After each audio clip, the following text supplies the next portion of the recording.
अस्सलाम वालेकुम, myself Mohammad Adeeb, lecturer in chemistry at Punjab group of college Sadiqabad campus. बेटा आज हम फर्स्ट ईयर का लेक्चर्स हमने चैप्टर 2 स्टार्ट किया हुआ है, experimental evidences for the electronic configuration पे बात कर रहे थे हम। उसके दो वेज थे इलेक्ट्रॉनिक कॉन्फ़िगरेशन की एक्सपेरिमेंटल एविडेंस करने के। एक था एटॉमिक स्पेक्ट्रम, बड़ी डिटेल से पढ़ा, अल्हम्दुलिल्लाह उसकी टाइप्स देखी, फिंगरप्रिंट्स देखा, उसको इलेक्ट्रॉनिक कॉन्फ़िगरेशन से मुवाजना करके बताया। वो टॉपिक इससे पीछे वाला ही है। आज हम मतलब नेक्स्ट लेक्चर उसका दूसरा वे, मतलब कि इलेक्ट्रॉनिक कॉन्फ़िगरेशन के एविडेंस दो थे, एक एटॉमिक स्पेक्ट्रम था, दूसरा आयनाइजेशन एनर्जी और एनर्जी लेवल था, यानी कि ये दो थे। हमने एटॉमिक स्पेक्ट्रम पढ़ लिया। आज हम second ionization energy and energy level पे आए हुए हैं। आज हमारा ये लेक्चर है।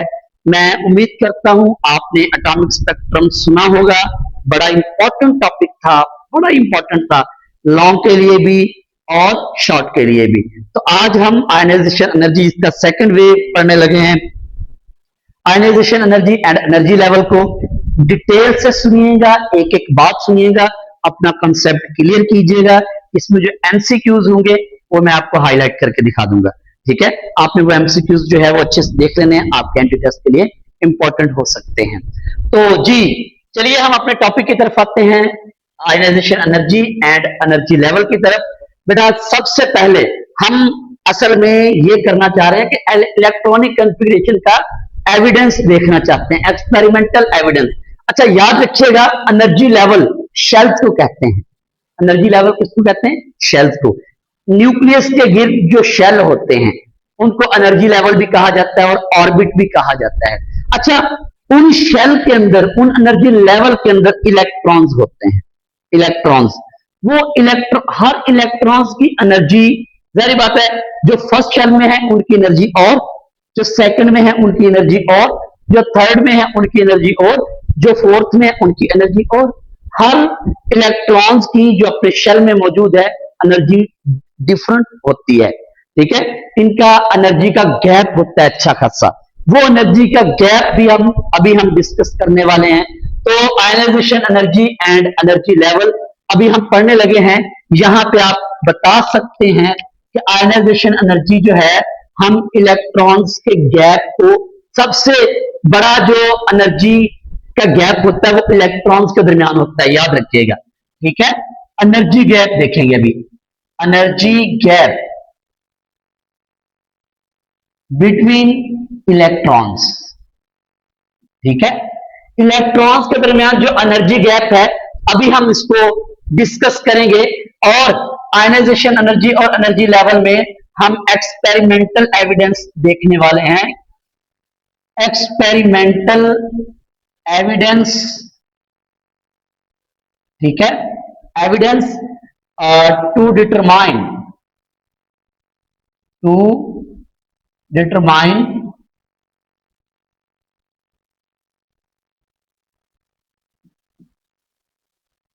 the ionization energy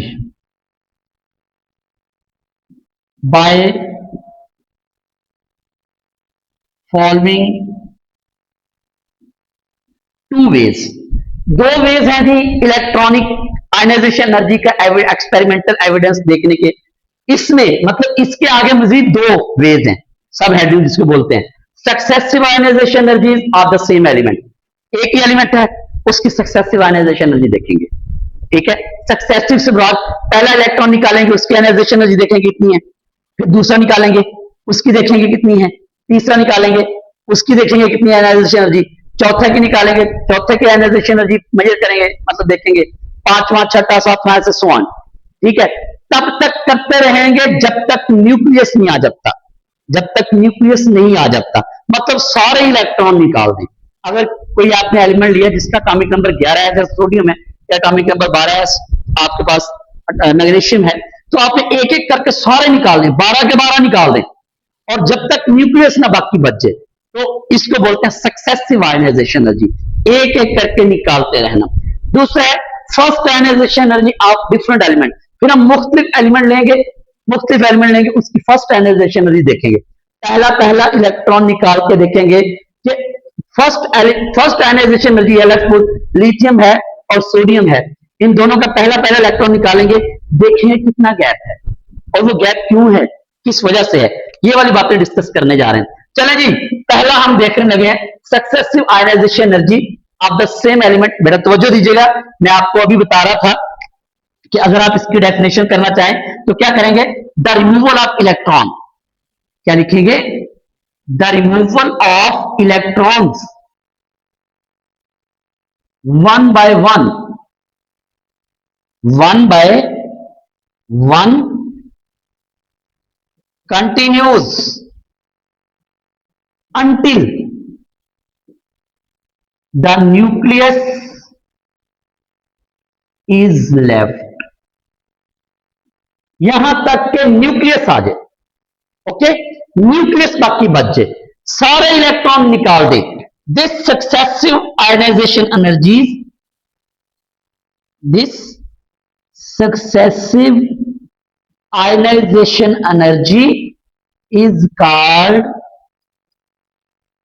successive ionization energy of the same element, okay, ये वाली बात आपकी आ गई। आप यहां पे ये भी लिख सकते हैं, this continuous ionization energy is called successive ionization energy, तो ये भी आप लिख सकते हैं।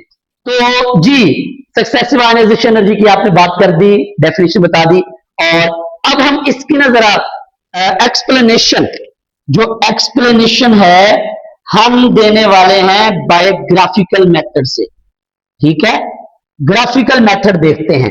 ये है जी मेरे पास ग्राफिकल रिप्रेजेंटेशन, या मतलब एक एग्जांपल्स के तहत बेटा ये आपसे अकेला सिर्फ graphical representation of the successive ionization energy of the same element, ये आपसे एज अ लॉन्ग भी आ सकता है, ये डायग्राम बना के दिखानी पड़ेगी आपको। तवज्जो दीजिएगा जरा, बड़ा ही आसान टॉपिक है, मुश्किल नहीं है, बस आपने जरा गौर करनी है। बेटा देखेंगे इधर मैं आपको एक ग्राफ बनाना सिखा रहा हूं, ग्राफिकल रिप्रेजेंटेशन, तो जरा आपके पास स्केल होगा, जाहिर बात है लाइन बिल्कुल सीधी लगेगी, तो परेशान नहीं होना। इधर आपने लिखने हैं एटॉमिक नंबर, क्या लिखने हैं, एटॉमिक नंबर लिखने हैं, 1 2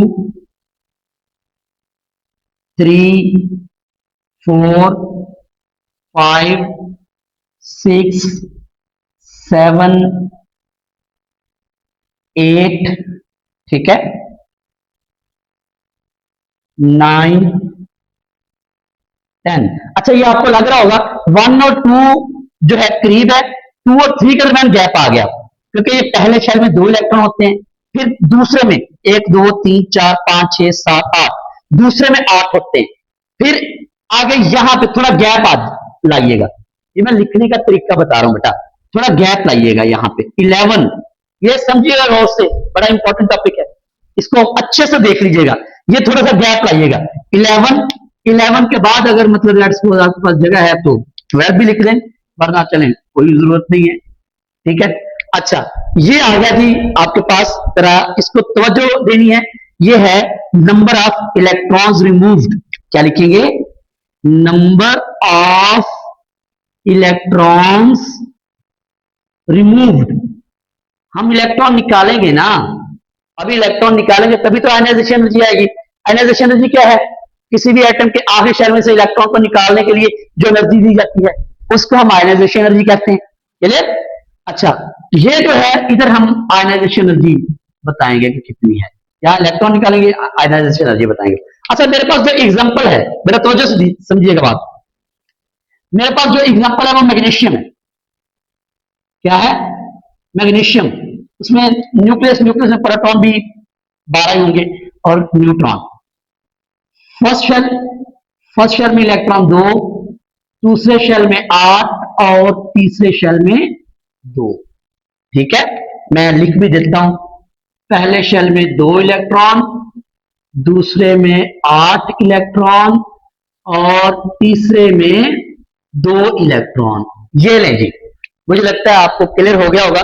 ये मेरे पास मैग्नीशियम है, मैग्नीशियम का एटम है, कौन सा है ये, मैग्नीशियम का एटम है, जरा तवज्जो से बात सुननी है, तवज्जो से इधर देखेंगे जी, ये अब मैं, ये पहला शेल है, ये तवज्जो से बात सुनिएगा, पहला शेल, दूसरा शेल, तीसरा शेल। हम सबसे पहले इलेक्ट्रॉन कहां से निकालते होते हैं? थर्ड शेल से, आखिरी वाले शेल से। फर्स्ट वाले से थोड़ी निकालना है, फर्स्ट से नहीं निकालना, थर्ड शेल से इलेक्ट्रॉन निकालने। सबसे पहले थर्ड शेल से इलेक्ट्रॉन निकालिएगा। जरा देखिएगा जी, ये मैं इलेक्ट्रॉन निकालने लगा हूं थर्ड शेल से। ये देखें, यहां आप लिखें थर्ड शेल इलेक्ट्रॉन्स। क्या लिखेंगे? Third shell electrons. ये ले थर्ड शेल इलेक्ट्रॉन्स लिखे। तो जरा आप इधर देखिएगा बेटा, तो वजह से देखना है थर्ड शेल इलेक्ट्रॉन्स जी। आप यहां पे सॉरी क्योंकि नीचे वाले देखना है गौर से, नीचे को भी आपने मद्देनजर रखना हुआ। ये देखिए बेटा, ये एक्स एक्स इसका मतलब इलेक्ट्रॉन्स है। स्टार भी बना सकते हैं, एच भी लिख सकते हैं। ये देखिए पहला और दूसरा, ये जी दो इलेक्ट्रॉन्स आपने निकाल दिए। दो इलेक्ट्रॉन, पहला जरा नीचे, दूसरा जरा ऊपर है। मतलब जब पहला इलेक्ट्रॉन निकालेंगे तो आयनाइजेशन एनर्जी कम होगी, जब दूसरा निकालेंगे तो आयनाइजेशन एनर्जी ज्यादा होगी। इधर को बढ़ते जाएगी आयनाइजेशन एनर्जी, ऊपर को जाते जाएंगे तो आयनाइजेशन एनर्जी बढ़ती जाएगी। ठीक है जी, चले जी, अब हम जाने लगे सेकंड इलेक्ट्रॉन में, सॉरी सेकंड शेल में। तो ये जंप लगाएगा, इधर देखेंगे, ये इनके दरमियान भी मतलब है ना। अच्छा, ये जंप लगेगा, ये आ गया जंप। अच्छा, इसको क्या लिखना है? Second jump. क्या लिखना है? हालांकि जंप तो पहला लग रहा है मुझे, सेकंड जंप क्यों लिख रहे हैं भाई? सेकंड जंप इसलिए लिख रहे हैं, आप सेकंड शेल में जा रहे हैं, सेकंड शेल में जा रहे हैं, इस वजह से आपने क्या लिखना है? सेकंड जंप लिखना है। अच्छा, यहां से इलेक्ट्रॉन फिर स्टार्ट कर देंगे आप। इधर तवज्जो दीजिएगा जरा, इलेक्ट्रॉन 1 2 3 4 5 6 7 8 9 10। ये जी आपके पास ये वाला, ये आपके पास क्या आ गया? Second shell.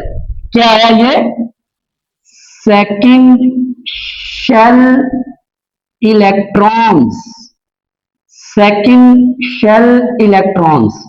ये जी आपके पास सेकंड शेल इलेक्ट्रॉन्स आ गए। आप यहां से इसको सेकंड शेल में मिला दें। ये ले, आपने सेकंड शेल में मिला दिया। बात क्लियर हुई? ये सेकंड शेल इलेक्ट्रॉन्स आ गए, जिसमें 1 2 3 4 5 6 7 8, sorry sorry sorry sorry sorry sorry sorry, ये थोड़ा सा मतलब क्योंकि इलेक्ट्रॉन्स तो इसमें 8 होने हैं। ये देखिए, मैं बना देता हूं, दोबारा बनाता हूं। 1 2 3 4 5 6 7 8, ये 10 तक आएंगे। ये देखें, पहले जो यहां पे 8, ये 10 इलेक्ट्रॉन, टोटल 10 इलेक्ट्रॉन हो गए। ठीक है, ये अब आपने क्या करना है? अब देखिए जरा, अब जंप लगाना है इधर, यहां लिखेंगे अब क्या? First jump. अब यहां फर्स्ट जंप क्यों लिख रहे हैं? क्योंकि आप पहले शेल में जा रहे हैं, इसलिए फर्स्ट जंप लिखना है। क्या लिखना है? First jump.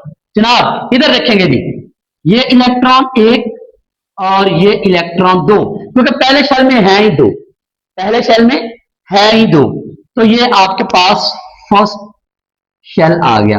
तो यहां आप लिखेंगे फर्स्ट शेल इलेक्ट्रॉन्स। क्या लिखेंगे? First shell electrons. तो ये ले फर्स्ट शेल इलेक्ट्रॉन्स, इसको आप मिला देंगे फर्स्ट शेल के साथ। ठीक हो गया। इसमें 2 जंप आए हैं, इसमें 2 जंप आए हैं। यही आपने ऑब्जर्वेशन में लिखना है। मैंने ऑब्जर्वेशन के लिए हेडिंग दे दी है। अब मैं बताऊंगा ऑब्जर्वेशन, आपको बताऊंगा, आपने खुद से, मैं लिखूंगा नहीं, खुद से उसको पढ़ लीजिएगा। समझा मैं देता हूं, कॉन्सेप्ट क्लियर कर देता हूं, आपने वहां से जो मेरी बातें गौर से सुन के वहां से आपने देख लेनी है और याद कर लेनी है। देखिए बेटा, सबसे पहले आपने आखिरी शेल मतलब थर्ड शेल में से इलेक्ट्रॉन निकालने, और उसमें है 2 इलेक्ट्रॉन।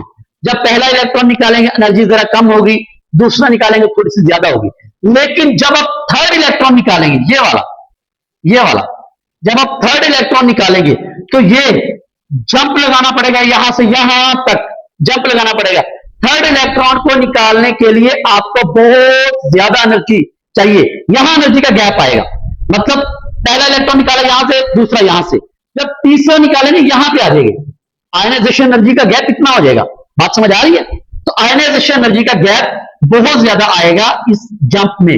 फिर आप ये निकालेंगे, लेट्स सपोज जो है आपने एनर्जी जो निकालने के लिए दी वो 4500 किलो जूल पर मोल, ये होगी 4800, फिर 5000, 5200, 5400, 5800, 5900, 6000।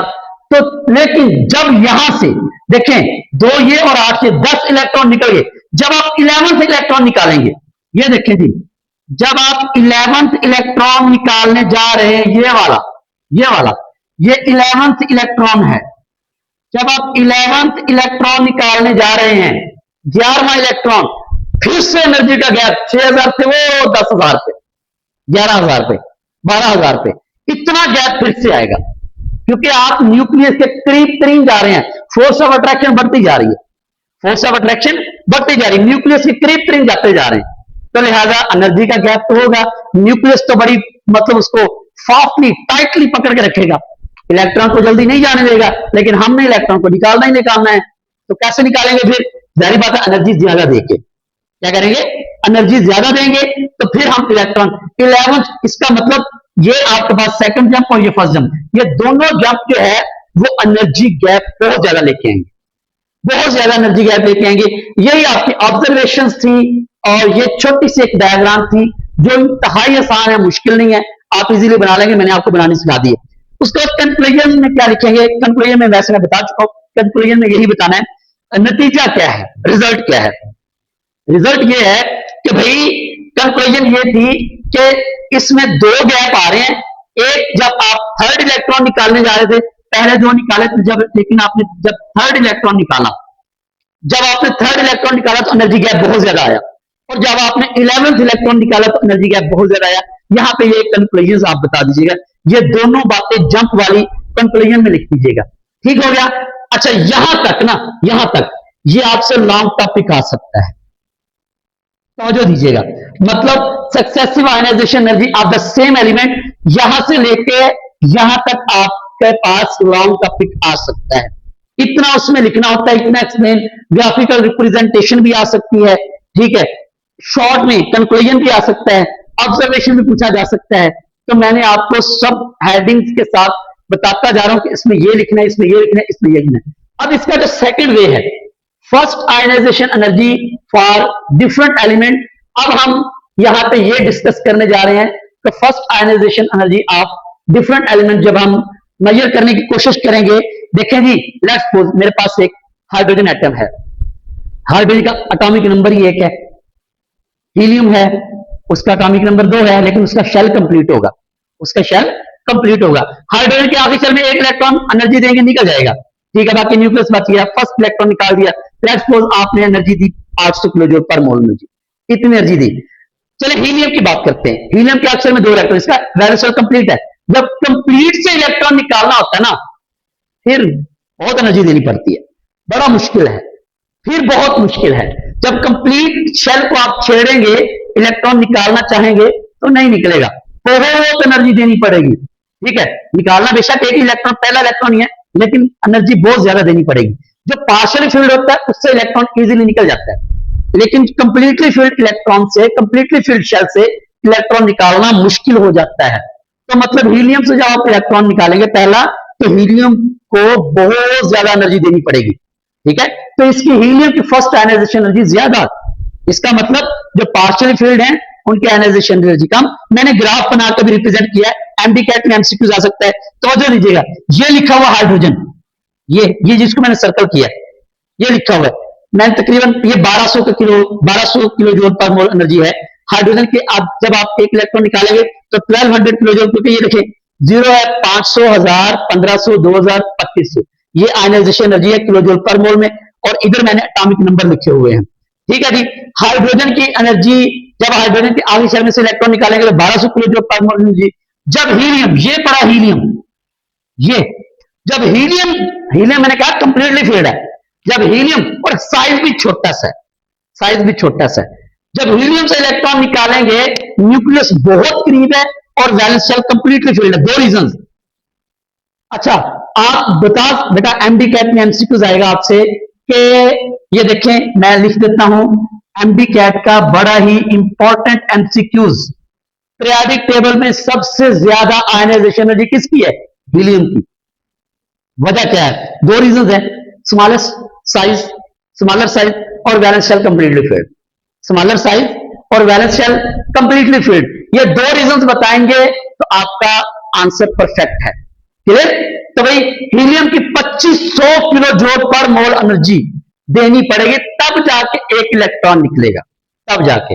हीलियम, हाइड्रोजन और हीलियम पहला शेल, दूसरा फिर लिथियम आ जाएगा, लिथियम की वो नीचे आ जाएगी 500, क्योंकि पहले शेल में दो और दूसरे में एक, जरा साइज बढ़ गया और आखिरी शेल में इलेक्ट्रॉन भी एक है, इजीली निकल सकता है। तो तकरीबन 500 किलो जूल पर मोल।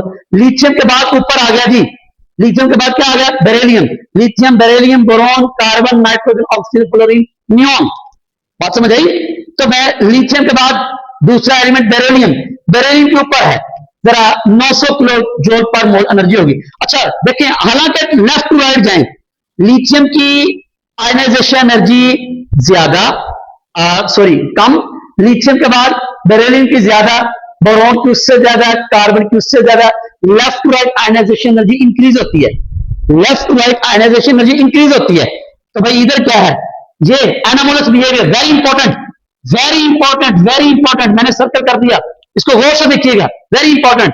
हालांकि लिथियम की कम, बेरिलियम की ज्यादा, लिथियम की 500, बेरिलियम की 900 और बोरॉन की ज्यादा होनी चाहिए थी, बोरॉन की कम कर दी, इतनी, ये इतनी, तकरीबन 600, कितनी? 600, 900 बेरिलियम की है, बोरॉन की 600 हो रही है। What is the reason? Boron की कम क्यों? आप बता सकते हैं ना क्या कि बेरिलियम का एटॉमिक नंबर क्या है? बेरिलियम का एटॉमिक नंबर क्या है? 4, ठीक है। अब देखें 1s2 2s2, बोरॉन का एटॉमिक नंबर क्या है? 5, 1s2 2s2 2p1। बात समझ आ रही मेरी? 2p1, भाई देखें एक इलेक्ट्रॉन आ गया, निकालना इजी है, एनर्जी कम होगी, इलेक्ट्रॉनिक कंफिगरेशन की बेस पे हम बात कर रहे हैं, एनर्जी कम हो गई। बात समझ आई? यहां पे एनर्जी इसकी कम हो जाएगी बोरॉन की।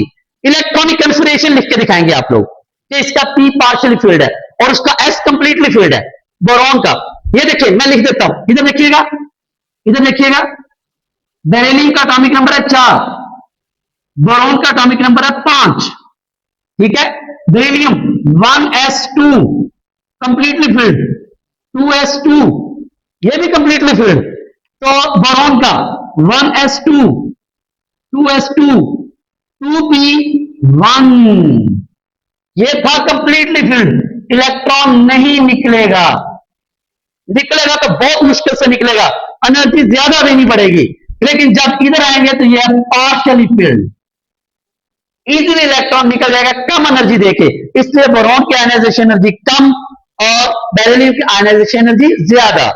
बात समझ आ गई? ये बड़ा इंपॉर्टेंट एमडी कैट में एमसीक्यूज आता है, ये वाला भी तो तवज्जो देंगे जरा बेटा, इस पे भी तवज्जो देंगे, एमडी कैट में बड़ा इंपॉर्टेंट है। आपसे श्योर भी पूछा जा सकता है कि बेरिलियम की आयनाइजेशन एनर्जी ज्यादा और बोरॉन की कम क्यों है, हालांकि बोरॉन की ज्यादा होनी चाहिए, आपसे पूछा जा सकता है, तो आप लिखेंगे। तो ये बस ग्राफ रिप्रेजेंट करने की बनाने की वजह सिर्फ ये दो बिहेवियर मैंने बताने थे, मतलब हीलियम का और दूसरा मैंने बोरॉन और बेरिलियम का ये बताना था। बाकी तो आपको पता ही है, फर्स्ट आयनाइजेशन एनर्जी अगर डिफरेंट एलिमेंट अभी मैंने बता दिया, आपको ऐसे कर देंगे। एंडोथर्मिक नेचर, ये एंडोथर्मिक है, उसकी वजह क्या है यार? इलेक्ट्रॉन को निकालने के लिए एनर्जी देनी पड़ती है, वहां से निकलती थोड़ी है। इलेक्ट्रॉन जब निकालना है तो एनर्जी देनी पड़ेगी, अगर एनर्जी दे रहे हैं तो क्या होगा? फिर एंडोथर्मिक हुआ। अगर आप एनर्जी दे रहे हैं, एनर्जी रिक्वायर्ड है, एनर्जी क्या है? रिक्वायर्ड, एनर्जी रिक्वायर्ड है, तो इसका मतलब फिर एंडोथर्मिक हुआ, इसका मतलब फिर एंडोथर्मिक हुआ। Down the group ionization energy down the group decrease होती है, बड़ी डिटेल से बता चुका हूं, बड़ी डिटेल से। Ionization energy ionization energy down the group decrease होती है। इसकी वजह क्या है? एटॉमिक नंबर इंक्रीज हो रहा है irregularly, number of shell increase हो रहे हैं one by one. Number of shell जब बढ़ेगा, फासला बढ़ जाएगा, डिस्टेंस बढ़ जाएगा, फोर्स ऑफ अट्रैक्शन कम हो जाएगी, इजीली इलेक्ट्रॉन आप निकाल सकते हैं। आयनाइजेशन एनर्जी कम मतलब एनर्जी कम देंगे, इलेक्ट्रॉन निकल जाएगा, इजीली इलेक्ट्रॉन निकल सकता है। उसकी वजह अभी आपने दो तीन बताई कि number of shells increase, number of shells increase होंगे, ठीक है, और डिस्टेंस बढ़ जाएगा, डिस्टेंस बढ़ जाएगा, डिस्टेंस बढ़ जाएगा। जब डिस्टेंस बढ़ेगा तो फोर्स ऑफ अट्रैक्शन कम हो जाएगी, फोर्स ऑफ अट्रैक्शन कम हो जाएगी, डिक्रीजेस, डिक्रीजेस। इस वजह से down the group ionization energy increase होगी अक्रॉस द पीरियड। उलट अक्रॉस द पीरियड क्या लिखेंगे कि ionization energy, ionization energy across the period increases. क्या लिखेंगे? इंक्रीजेस। वजह क्या है? Number of shell increase, no, ना decrease, remain the same, number of shell remain the same. जब number of shell remain the same, distance नहीं बढ़ेगा, उसी शेल में इलेक्ट्रॉन आएंगे, फोर्स ऑफ अट्रैक्शन बढ़ेगी, डिस्टेंस कम होगा, distance decreases, force of attraction increases, तो इलेक्ट्रॉन निकालना मुश्किल होता जाएगा, आयनाइजेशन एनर्जी ज्यादा देनी पड़ेगी। मतलब लेफ्ट टू राइट जाते हुए आयनाइजेशन एनर्जी इंक्रीज होती है। एनाबोलस बिहेवियर रह सकता है, मतलब कोई इस तरह का अचानक चेंज आ सकती है, जो मैंने बता दी यहाँ पे, दोनों एमडी कैट के लिए बड़ा इंपॉर्टेंट है, मैं बता चुका हूं। तो बाकी मतलब वही रीजन लिखेंगे और यहां तक हमारा कंप्लीट टॉपिक होता है। मुझे लगता है कि आपको इंशाल्लाह अच्छी समझ आई होगी। अगर आपको समझ आई है तो आपने कमेंट्स में अल्हम्दुलिल्लाह लिखना है कि सर डन, समझ आ गई है। मुझे आपके कमेंट से आइडिया हो जाएगा कि आपको वाकई समझ आई है और आपने लेक्चर सुना है। मुझे अच्छा लगेगा जब आपको समझ आ जाएगी और आपका जो है लेक्चर तैयार हो जाएगा। बेटा आपने लेक्चर अच्छे से सुना है, बहुत शुक्रिया, अपना कंसेप्ट क्लियर किया, जज़ाकल्लाह। और आपने इस चैनल को सब्सक्राइब नहीं किया तो लाजमी कर लें और मुझे दुआओं में याद रखना है। नेक्स्ट लेक्चर तक के लिए दीजिएगा इजाजत।